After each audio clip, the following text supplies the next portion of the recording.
What's up, guys? We're back here at Atlas Empires. Let's talk about how we're raiding right now with the catakiller nerf, and the dragons have been nerfed.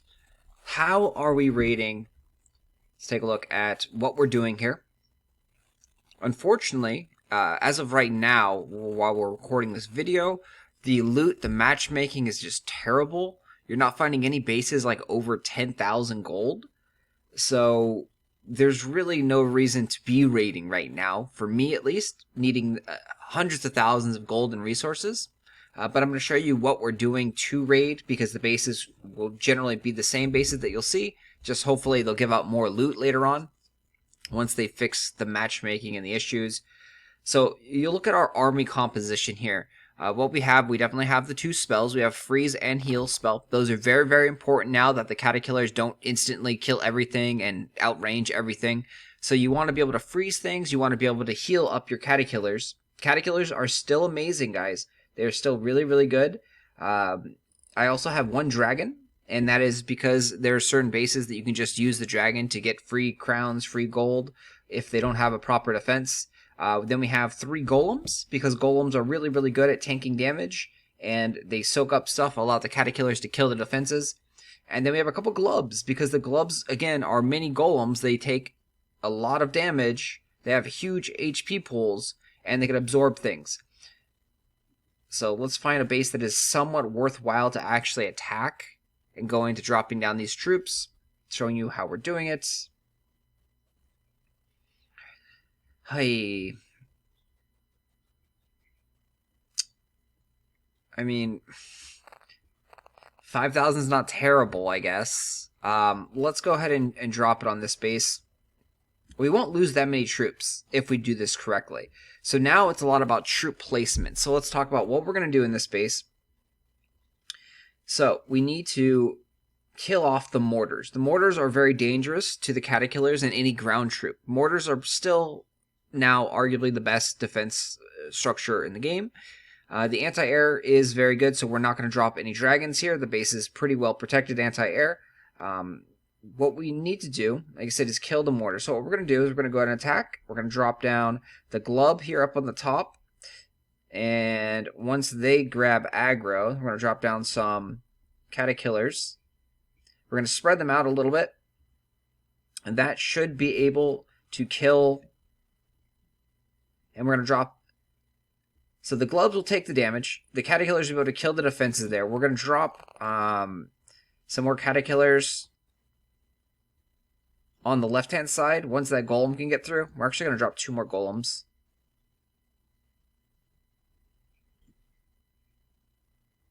And so now the golem got through. Now we can drop the rest of our catakillers on this side. And if we want to, we don't need to, but if we want to keep that golem alive, we would probably drop down a freeze spell or a heal spell. So at this point, everything's down. We can drop down our troops. We're going to go drop down some goblins now. Some raiders, actually, they're called. I like to call them goblins because they look like goblins. They do have a very high DPS, damage per second, so they're going to help devour some of the base, allow us to get 100% clear on this. Because that's the other issue right now. Now you run into time. You'll run out of time with catakillers. They do a lot of damage, but since some of them are dying, the DPS does get slower as the battle goes on, and you have to be strategic about dropping these troops down.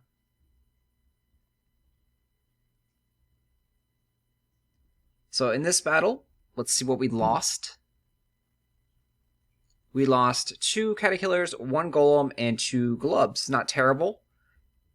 For our recruit time, we're going to go ahead and train up the glubs first, because those will be done very fast. We're going to go and train up a golem as well, and then we're going to train up the catakillers. Unfortunately, the catakillers do take 4 minutes to train, so we're not going to have a full army for the next battle, but we're going to go ahead and scout up.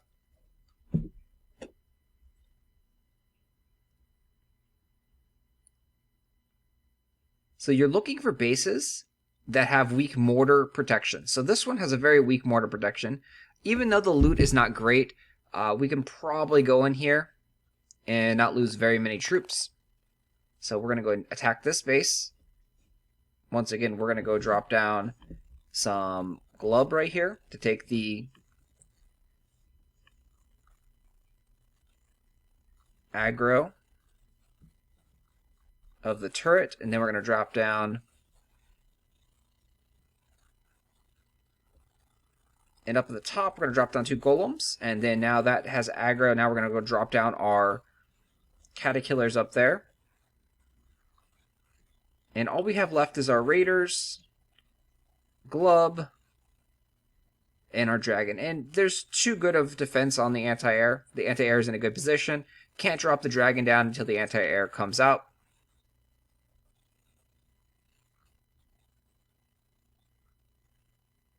So we can drop our glub over here to take the turret aggro.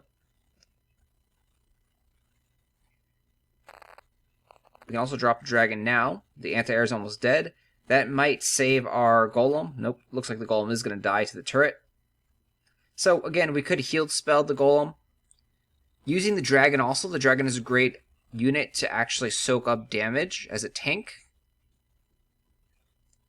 So dragon could be a unit that you place in front of your catakillers to soak up the damage.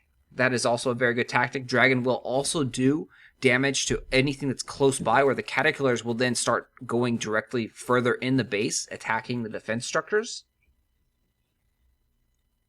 And you see we're cutting it really close here, 26 seconds. It's a very strategic thinking of using some items or some units as shields. So like all our shields essentially died there. We lost our golems, we lost our glub.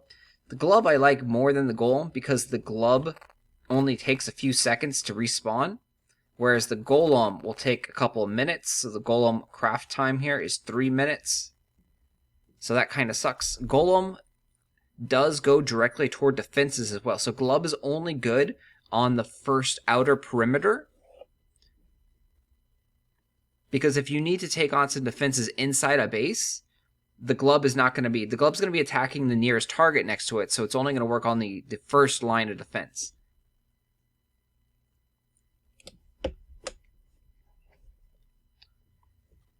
Let's see, what else can we do here? So again, we have a weakish army. 12 catakillers, 1 dragon, 8 raiders, and 2 glubs. No loot, no loot. So this is one where we could almost get it with the dragon for free loot. So close to getting that free Great Hall kill. But they put a anti-air right next to it. If that wasn't there, that would be a free Great Hall kill with the dragon.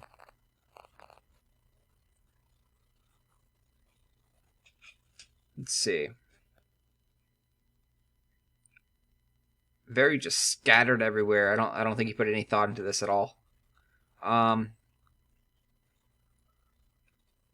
We might be able to. Yeah, it's a decent amount of loot. Let's go ahead and attack this base. So once again, we're gonna drop down. We're gonna try our glubs here and see if they take. Yep, they took the aggro. We're going to go ahead and just drop down pretty much all of our catakillers now. And we'll drop a golem up here on the top. We're going to end up using spells here. We're going to go ahead and use freeze spell. And then we're going to heal up.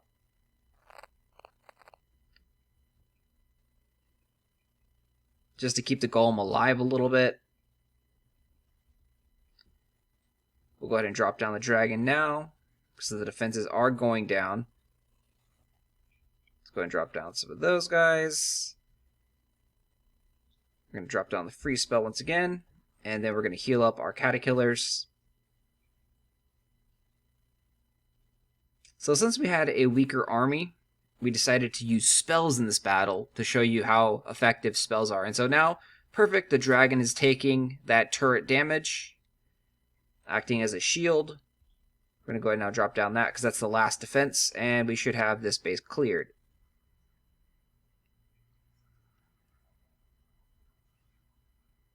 So we might have lost 1 or 2 catakillers in this battle.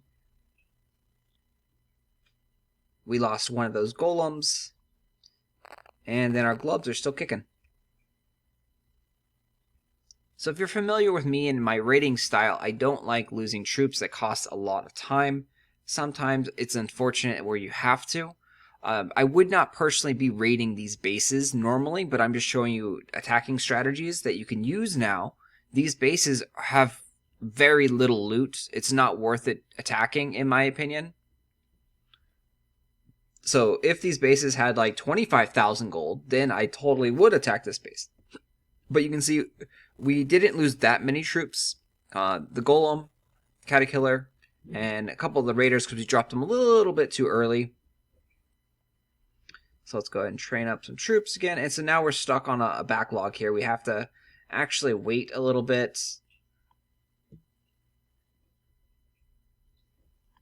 I mean, we can attack, but we're down to 11, 1, and 5, and 1 glub.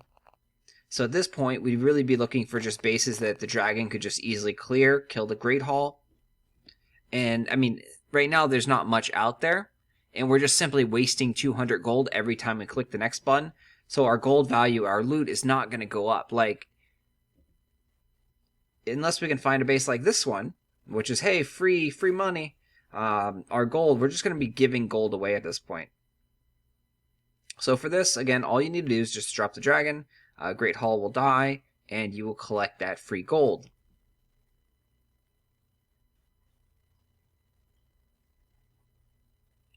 Unfortunately, which we probably want to put in our army composition, is a couple archers, so then we can pick off resources off the sides.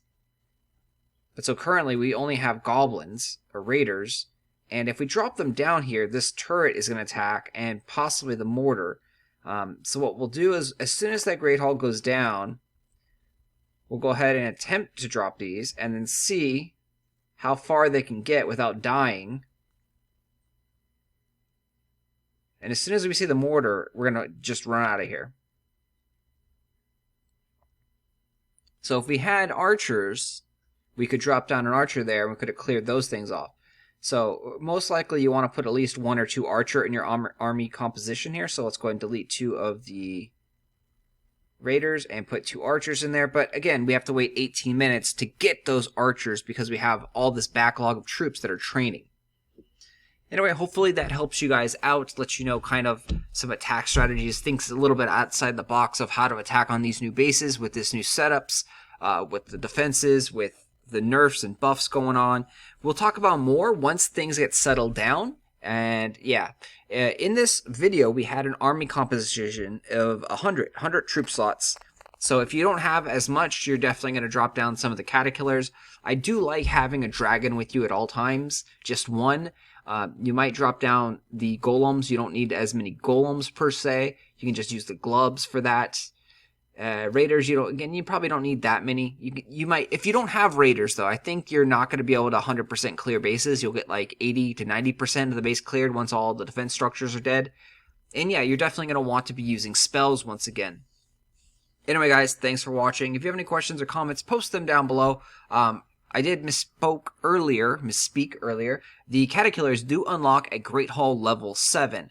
So that makes complete sense because in all my games, the catakiller has been the last unit that I unlocked. So if you're looking for the catakiller and you still haven't got the catakiller yet, you'll unlock that once you get to Great Hall level 7. They'll start appearing in the card dealer. They are a fairly rare card to get. But yeah, keep upgrading, keep building your base, and you will eventually get the catakiller, which is a very, very powerful unit as you can still see.